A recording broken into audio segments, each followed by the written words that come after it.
Hey everybody, my name is Mr. Francy and welcome back to Mr. Francy Reads. Today I'm doing part 1 of my April 2023 monthly wrap. Hashtag save the monthly wraps.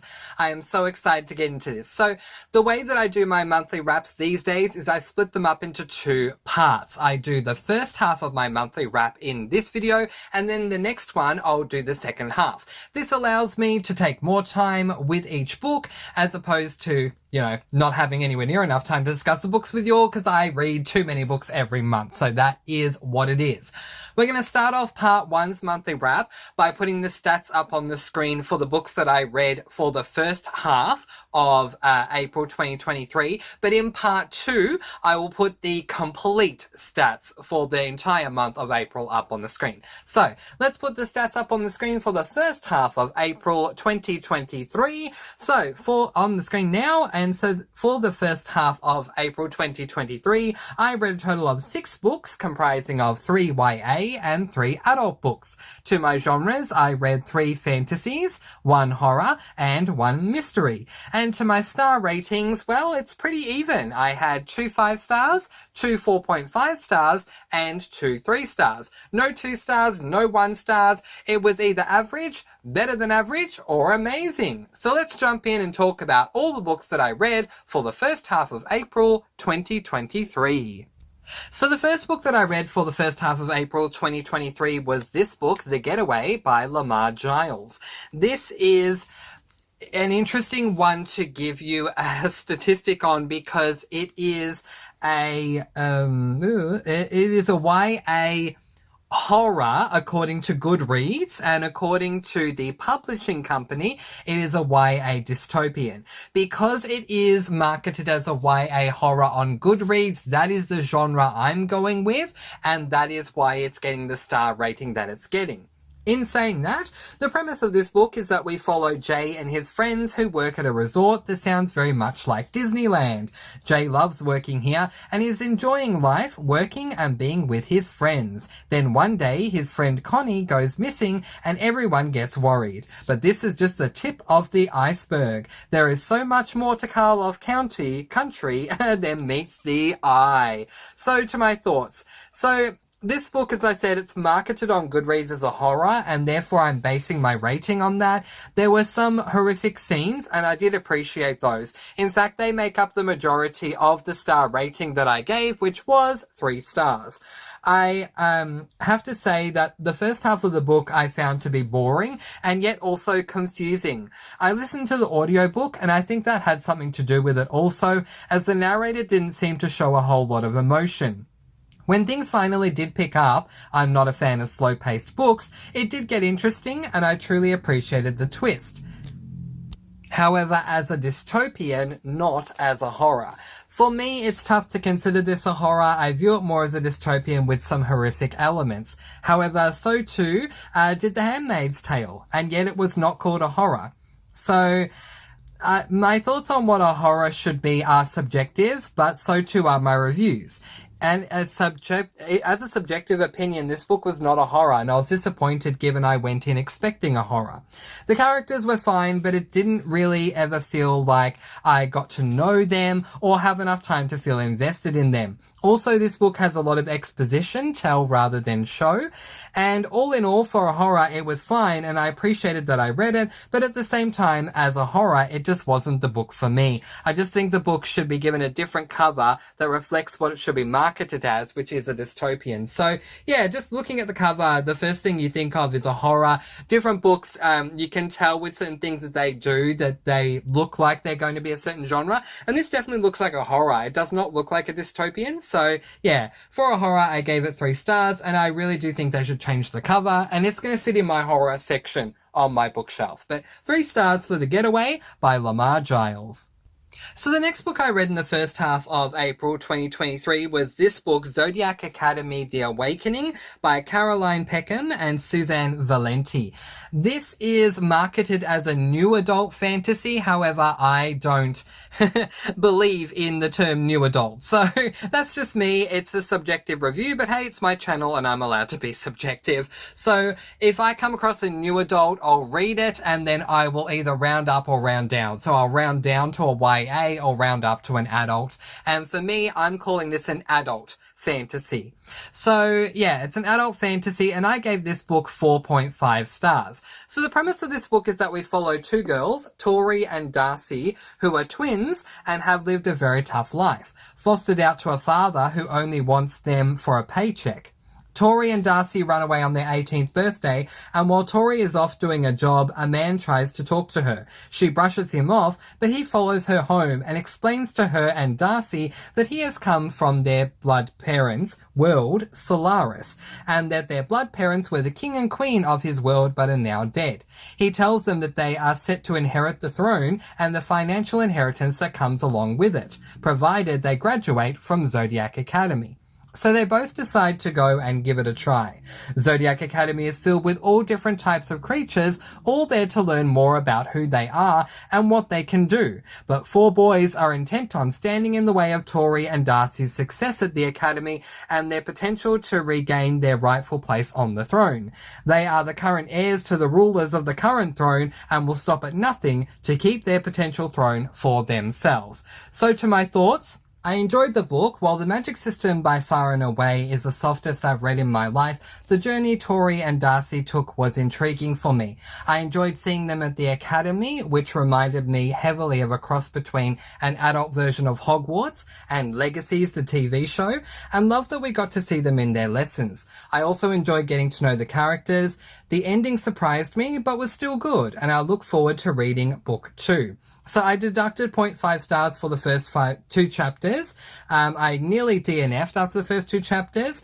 As well as the soft magic system. I guess I'm just spoiled when it comes to fantasy. This magic system is so incredibly soft. And what I mean by that, if you don't know the difference, which is totally fine, is that it's the rules of the magic system and the lore and how the magic works and all of that is really not explained that well. While we do have classes, which I appreciate, which is what makes it like Harry Potter, we actually do get to go to the classes with the characters.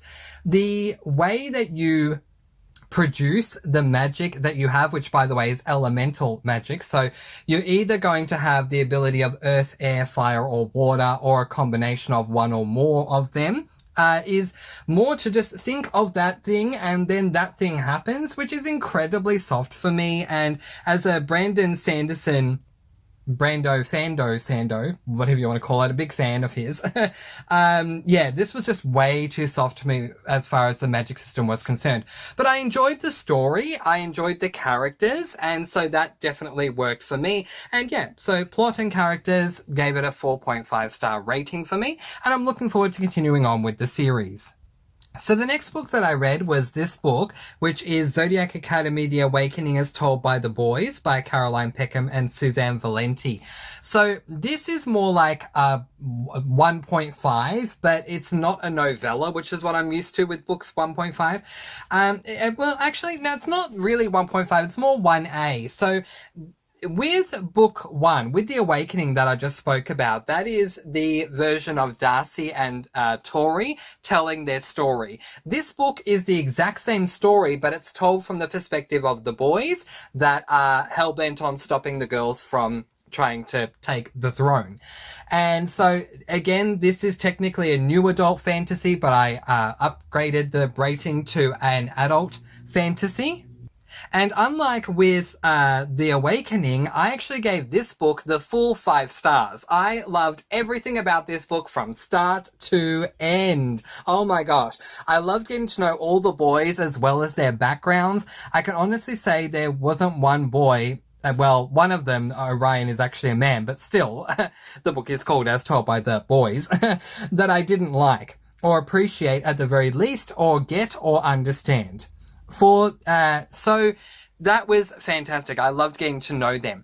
There was a shocking element to this book, which was the sexual nature. Oh my goodness, these boys are definitely boys hyped up on testosterone.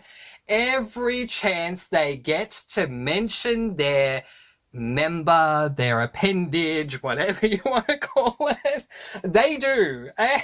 I mean, if I had a penny for every time they mention their appendage and what it's doing and how it's feeling and how it's controlling them, I would be very rich. So that shocked me. The sexual nature of them focusing on that shocked me. But a book shocking me isn't necessarily a bad thing. And a lot of the time, if a book shocks me, it challenges me to see how I'm going to react to it. And I actually reacted to it rather well. So, you know, for the sexual nature of it, it was shocking, but as I say, I did actually still enjoy the book quite thoroughly. I found the plot in this one intriguing, literally from the very first line through to the last. I have a special place in my heart for Darius. I just do, and also appreciate the character arc of Orion as well in this one, and I cannot wait to continue on with the series. Yeah, this book opened up with a bang, and it closed with a bang. It was just so good. So apparently with book number 2, which I'm reading next month in May, they take what they've done with these first 2 books and they merge it into one book. So we get the perspectives of the girls as well as of the boys from book 2 onwards in just one book, which will make the reading experience a lot easier. I will say this, however, if reading books 1 and 1A, as told by the boys, alongside The Awakening, is too much for you, Caroline Peckham and Suzanne Valenti would probably disagree with me, but I would say if you can only pick one, read this one. Read As Told by the Boys. I've heard a number of complaints for The Awakening, and they are absolutely valid, but I think that this one is just a whole lot more exciting and gives you all the background that you need. You may need a little more background about the twins. That's tough to say, but I've given that to you in the premise of the last one. So I would say if you're going to pick this one, pick one of the 2. Pick As Told by the Boys, because it was just a whole lot more entertaining for me. 5 stars from me, and I can't wait to get on to book number 2. So the next book that I read was this book, The Red Scrolls of Magic by Cassandra Clare and Wesley Chu. This is a young adult fantasy, and I gave this book a really happy 5 stars. Okay, so this book is part of a universe that Cassandra Clare has created that includes other such series as The Mortal Instruments and The Infernal Devices. If you've seen the Shadowhunters TV show series or you've read the Mortal Instruments series, that to me is the main series. So if you've read the TV show, I highly recommend reading the book series. If you read the book series, I highly recommend watching the TV show series because they're both really good. I prefer the TV show series to the book series, I have to be honest, but they're both similar enough for you to understand if you've only consumed one of the 2 mediums. But I did not like The Infernal Devices. It's probably an unpopular opinion all round, but I just wasn't a fan of that one. But in the Mortal Instruments book series or the Shadowhunters TV show, we meet 2 characters, 2 men, Alec Lightwood and Magnus Bane, who end up getting together quite early on in both, and I love them. They are the hardest couple that I ship out of everyone that I've ever read about or seen or anything like that. And in this series, book 1 being The Red Scrolls of Magic, series titles being The Eldest Curses, we take Alec and Magnus and we thrust them to the front, and they become the main characters for this series. So I was so happy when I found out that there is a series, technically duology, featuring Magnus and Alec, Malik the ship name, as the main characters. So this is book 1 in that duology, and the premise is that Alec and Magnus are finally going on a well-deserved overdue vacation, a celebration of their undying love. First stop, Paris. But not long before they arrive, Tessa, who is actually from the Infernal Devices, shows up to warn them of the Crimson Hand, a cult that apparently Magnus started going wild. Magnus doesn't want this to interrupt Alec's vacation, but Alec wants nothing more than to be there by Magnus's side through what will surely be a tough journey. So comes forth the greatest fantasy duo of all time, Malik, to do what they do best, stop evil in its tracks, only this time guided by their love for one another. So, to my thoughts on this book, it was everything I needed and more. I have loved Malik ever since their first kiss and have been a hard shipper of them ever since, so to find a book where they both feature the main characters made me so very happy. The book features fighting scenes, which honestly I would have preferred it to just be a romance, but I appreciate the motivations they had to defeat the evil they were facing. It was also part mystery, and when the mystery was revealed, I was shocked. It was a fantastic book, and I can't wait to read book 2, which is The Lost Book of the White. If you love Malik, or just Magnus, or just Alec, you need to read The Red Scrolls of Magic. This gave me everything that the Mortal Instruments series didn't give me, which was thrusting Alec and Magnus into the spotlight of being the main characters.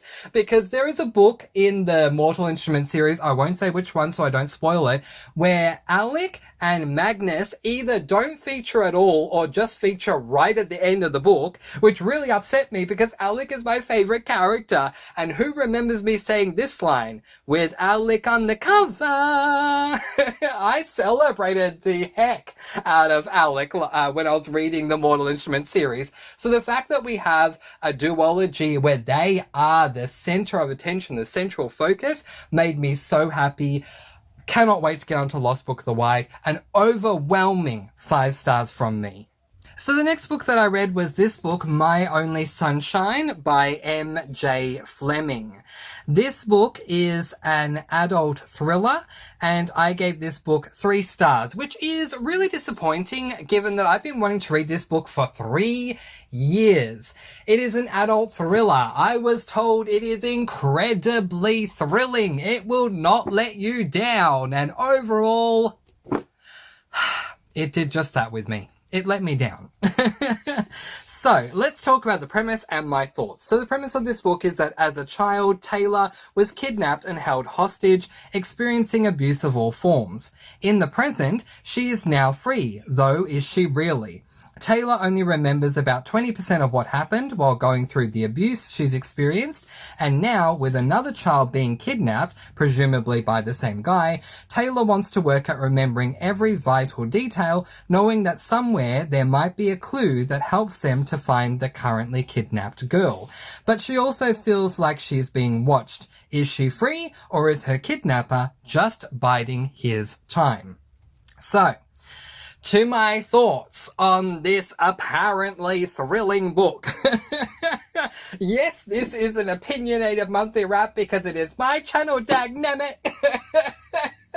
And so therefore you're getting my unfiltered opinion. This did not thrill me. Okay. This one was tough for me to get through, not because of the subject matter, but because it is a book that feels like it's leading up to something all the way through. I nearly DNF'd this book because nothing was happening, and was even prepared to consider it as a misgenred, hard-hitting contemporary. But then the ending happened. Keeping it spoiler-free, 1, we get a reveal in the climax, but I'd already suspected that reveal, so it didn't shock me at all. The rest of the climax was rather anticlimactic for an adult thriller. Wasn't worth the read for me. So, I have to say that Murphy Napier narrated the audiobook, and it must be said that she did a good job. I like her as a narrator, and this review is not in any way a slight on Murphy. I just didn't find the book thrilling enough for me. Or, more to the point, I felt like it was a thrilling fake-out than actually thrilling, which makes for a cheap thriller to my mind. There's meant to be a book 2, but this one was released years ago, so I don't think there will be. Even if there was, I wouldn't read it. If you're not triggered by abuse and you want a soft thriller, this may be enough for you. But I like for my thrillers to be thrilling, and this one just wasn't. The 3-star rating comes back to the form of 2 plot points. The first one being the memories she gets back, and the second one being the climax. So, yeah, when she does start getting her memories back, yes, that is thrilling to experience. Those were heart-racing moments for me, yes. And the climax, as soft as it was better than the rest of the book, which says a lot. This is a book that I did not enjoy. The climax was a soft reveal for me, but that was one of the best freaking things in the whole freaking book. I mean, I waited 3 years for this freaking book, only to be incredibly let down. Trust me when I say, if you want me to recommend a thriller to you, I will recommend a thriller to you that will be thrilling. This is not one of them. If you want to try a thriller and see how you go, but you don't want to be too thrilled by the thriller, by all means pick this book up. But I am a bit emotional because I've been wanting to read this for 3 years with the promise that it would be an amazing thriller, and it's just not. 3 stars from me. On we move then to the final book that I read in the first half of April 2023, and that was this book, Neverworld Wake by Marisha Pessl. Please hear me when I tell you, because I did not hear this the first time round, that this is a young adult mystery. Young adult mystery. Not a young adult thriller, as the cover might suggest, or as others have told me. This is not a thriller. So therefore, if you go in expecting a thriller and you're disappointed that it wasn't a thriller and you go to give it a star rating, you need to be fair, because it's not a thriller, it's a mystery. In saying that, I ended up giving this book 4.5 stars, because based on it being a mystery, it was a good mystery. So, to the premise of this book. Beatrice and her former bandmates decide to get together. It'll be nice for them all to catch up after a year of being apart. But Beatrice has an ulterior motive. She wants to know what really happened to her dead boyfriend Jim. The circumstances surrounding his death seem suspicious, and she, for one, does not believe it was an S-word attempt. The first night is one of catching up and seeing what everyone's been up to. But later that evening, a mysterious man comes to the door and tells everyone they're in a Neverworld Wake. The day will continue to repeat until everyone can form a consensus and choose the one person they want to live.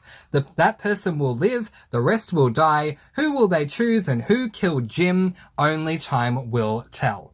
So, to my thoughts on this book. I did come into this book, as I said, thinking it was a thriller and was let down by it not being as thrilling to me as I would like, and that I found it more of a mystery. But then I found out it is a mystery, and I'd been incorrectly advised of the genre. As a mystery, I actually like this book a lot. I enjoyed the mystery of trying to work out who killed Jim, and also who would end up being the survivor of the Neverworld Wake. As to the fantastical situation of the Neverworld Wake, I enjoyed it a lot. I love that the day repeats trope, so that worked really well for me.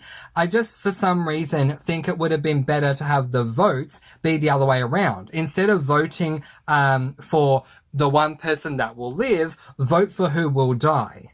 But that's just me. All in all, it was a good book, and I gave it 4.5 stars. I think, honestly, if it were a thriller, that is how Marisha Pessl should have gone. She should have said, you'll have to vote for who will not survive. And then when we get down to, like, the final 3 or something, then we vote for who's going to live or something like that. That would be more thrilling, because you actually need to consider who you are killing off in the book, which makes it more of a thriller.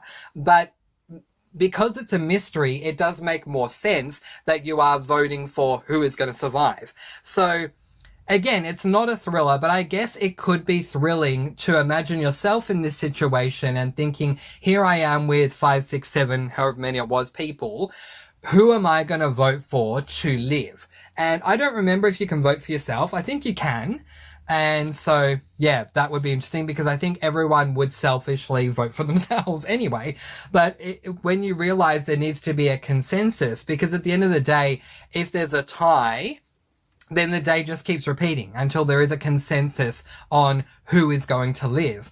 Then you actually need to think outside of yourself and think, who would you vote for to live that isn't you? And also at the same time knowing that you are in effect killing off all the other people by the vote that you are placing. So I love books that make you think, what would I do in this situation? And so this is a great study in that. It's a great study in you're placed in a situation that is absolutely horrible, but you can only allow one person to survive. Who will it be? Why will you choose that person? And also, most importantly, what are you going to do each time the day continues to repeat? Are you going to use those repeating days to assist you in who you're going to vote for? Are you going to do the Groundhog Day thing and, you know, do something that you know you won't be reprimanded for more than the rest of that day? Are you going to experience things you've never experienced before? I think it raises a lot of great questions of the nature of